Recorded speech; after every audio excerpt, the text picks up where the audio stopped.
ನಮಸ್ಕಾರ ಗೆಳೆಯರೆ. ನಾನೀಗ ಈ ಬೇಡದೇ ಇರುವಂತಹ ಟ್ಯಾಬ್ಲೆಟ್ಗಳ ಒಂದು ಕವರ್ಗಳಿಂದ ನಾನು ಒಂದು ಫ್ಲವರ್ಗಳನ್ನು ಮಾಡ್ತಾಯಿದ್ದೀನಿ.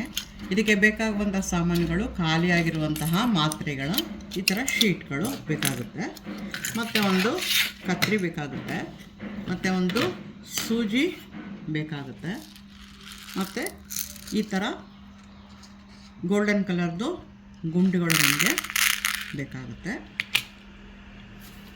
ಮತ್ತು ಮುಖ್ಯವಾಗಿ ಈ ಥರ ಒಂದು ಗೋಲ್ಡನ್ ತಂತಿ ನಮಗೆ ಬೇಕಾಗುತ್ತೆ.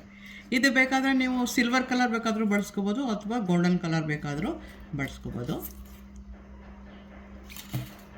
ನೋಡಿ, ನಾನು ಈ ಥರ ಒಂದು ವಾಸನ್ನು ಫ್ಲವರ್ಗಳನ್ನು ನಾನು ಅರೇಂಜ್ ಮಾಡಿದ್ದೀನಿ.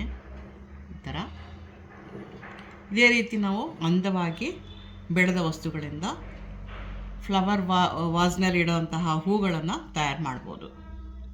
ಈಗ ಹೇಗೆ ಮಾಡೋದು ಅಂತ ನನಗೆ ನಿಮಗೆ ತೋರಿಸ್ಕೊಡ್ತೀನಿ. ಮೊದಲು ಕತ್ರಿ ಸಹಾಯದಿಂದ ನಾನು ಈ ಥರ ಔಟರ್ ಲೇಯರನ್ನು ಕಟ್ ಮಾಡಿ ಇಟ್ಕೊಂಡಿದ್ದೀನಿ. ನಾನೀಗ 3 ರೀತಿಯಾದಂತಹ ಸೈಜ್ಗಳ ಒಂದು ಮಾತ್ರೆಯ ಕವರ್ಗಳನ್ನು ಕಟ್ ಮಾಡ್ಕೊಂಡಿದ್ದೀನಿ. ಇದು 3 ಸೈಜ್ಗಳಲ್ಲಿ ನಾನು ಕಟ್ ಮಾಡ್ಕೊಂಡಿದ್ದೀನಿ. ಈ ಒಂದು ಸೈಜ್ಗಳಲ್ಲಿ ನಾವು ಹೂಗಳನ್ನು ಹೇಗೆ ಕಟ್ ಮಾಡೋದು ಅಂತ ನಾನೀಗ ನಿಮಗೆ ತೋರಿಸ್ಕೊಡ್ತೀನಿ. ಇದನ್ನು ಒಂದು ಸ್ವಲ್ಪ ಶೇಪ್ಗೆ ಕಟ್ ಮಾಡಿಕೊಂಡು ಈ ಥರ ಕಟ್ ಮಾಡಿಕೊಂಡು 5 ದಳಗಳು ಅಥವಾ 6 ದಳಗಳಿರುವ ಹಾಗೆ ನಾವು ಇದನ್ನು ಕಟ್ ಮಾಡ್ಕೋಬೇಕು. ಈ ಥರ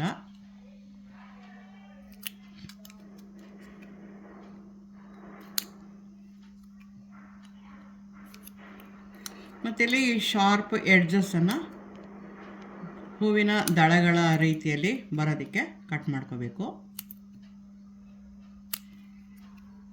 ಇದು ಬಹಳ ಸುಲಭವಾಗಿರುವಂಥ ಕೆಲಸ. ಮತ್ತು ನಾವು ಈ ಮಾತ್ರೆಗಳ ಒಂದು ಶೀಟ್ಗಳನ್ನು ಎಸೆಯ ಬದಲು ಒಂದು ಅಲಂಕಾರಿಕ ವಸ್ತುವನ್ನು ಮಾಡೋದಕ್ಕೆ ಬಳಸ್ಕೊಳ್ಬಹುದು. ಏನೂ ಖರ್ಚಿಲ್ಲದೆ ನಾವು ತಯಾರು ಮಾಡ್ಬೋದು. ಇದನ್ನು ನೋಡಿ, ಈ ಥರ ನಾವು ಮಾಡ್ಬೋದು. ಈ ಥರ ಮಾಡ್ಕೋಬೇಕು. ನೋಡಿ, ಶೇಪ್ ಎಲ್ಲ ಬರುತ್ತೆ. ಈ ಥರ ಮಾಡ್ಕೋಬೇಕು. ಸೊ ಇದೇ ಥರ ನಾವು ಎಲ್ಲ ಸೈಜ್ಗಳಲ್ಲೂ ಮಾಡ್ಕೋಬೇಕು. ನಾನೀಗ ಆಲ್ರೆಡಿ ಈ ಥರ ಮಾಡ್ಕೊಂಡಿದ್ದೀನಿ. ಮಾಡಿಕೊಂಡು ಈ ಸೂಜಿಯ ಸಹಾಯದಿಂದ ಮಧ್ಯದಲ್ಲಿ ಹೋಲನ್ನು ಈ ಥರ ಮಾಡಿಟ್ಕೋಬೇಕು. ಈ ಥರ ಹೋಲನ್ನು ಈ ಥರ ಮಾಡಿಟ್ಕೋಬೇಕು. ಇದೇ ರೀತಿ ನಾನು 3 ಅಳತೆಗಳಲ್ಲಿ ನಾನು ಹೂಗಳನ್ನು ಕಟ್ ಮಾಡಿಟ್ಕೊಂಡಿದ್ದೀನಿ. ಇದು ಸ್ವಲ್ಪ ಬೆಂಡಾಗುತ್ತೆ, ನಾವು ಸರಿ ಮಾಡ್ಕೋಬೇಕು. ಈ ಥರ 3 ಸೈಜ್ಗಳಲ್ಲಿ ನಾನು ಕಟ್ ಮಾಡ್ಕೊಂಡಿದ್ದೀನಿ. ಇದು ಈ ಸೈಜು, ಚಿಕ್ಕ ಸೈಜಲ್ಲಿ ಕೂಡ ನಾನು ಕಟ್ ಮಾಡ್ಕೊಂಡಿದ್ದೀನಿ. ಕಟ್ ಮಾಡಿಕೊಂಡು ಹೋಲ್ಗಳನ್ನು ಮಾಡ್ಕೊಂಡಿದ್ದೀನಿ. ಈಗ ಹೂ ಹೇಗೆ ಮಾಡೋದು ಅಂತ ನಾನು ತೋರಿಸ್ಕೊಡ್ತೀನಿ. ಈಗ ಫಸ್ಟು ನಾನು ಒಂದು ಗೋಲ್ಡ್ ಮಣಿಯನ್ನು ಹಾಕ್ಕೊಂಡು ಟ್ವಿಸ್ಟ್ ಮಾಡ್ಕೊಳ್ತೀನಿ. ಈ ಥರ ಚೆನ್ನಾಗಿ ಟ್ವಿಸ್ಟ್ ಮಾಡ್ಕೋಬೇಕು. ಪೂರ್ತಿಯಾಗಿ ನಾವು ಸುತ್ತಕೊಂಡ್ರೆ ಆಮೇಲೆ ಚೆನ್ನಾಗಿರಲ್ಲ. ಫಸ್ಟು ಸ್ವಲ್ಪ ಮಟ್ಟಿಗೆ ಮಾಡ್ಕೋಬೇಕು. ಈಗ ಫಸ್ಟು ಚಿಕ್ಕದನ್ನು ಈ ಥರ ಹಾಕೋಬೇಕು. ಮತ್ತೀಗ ಎರಡನೇ ಸೈಜಿಂದ ಹಾಕ್ಕೊಳ್ತಾ ಇದ್ದೀನಿ.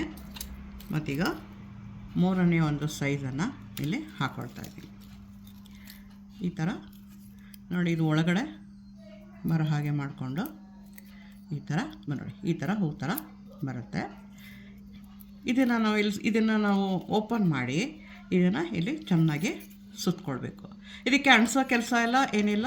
ನಾವು ಬಿಟ್ಟಿರುವಂಥ ಒಂದು ತಂತಿಯಿಂದನೇ ನಾವು ಭದ್ರಪಡಿಸ್ಕೋಬೋದು. ಹೂ ಗಟ್ಟಿಯಾಗಿ ಚೆನ್ನಾಗಿ ನಿಂತ್ಕೊಳ್ಳುತ್ತೆ. ಈ ಥರ ನಾವು ಭದ್ರಪಡಿಸ್ಕೊಳ್ಬೇಕು.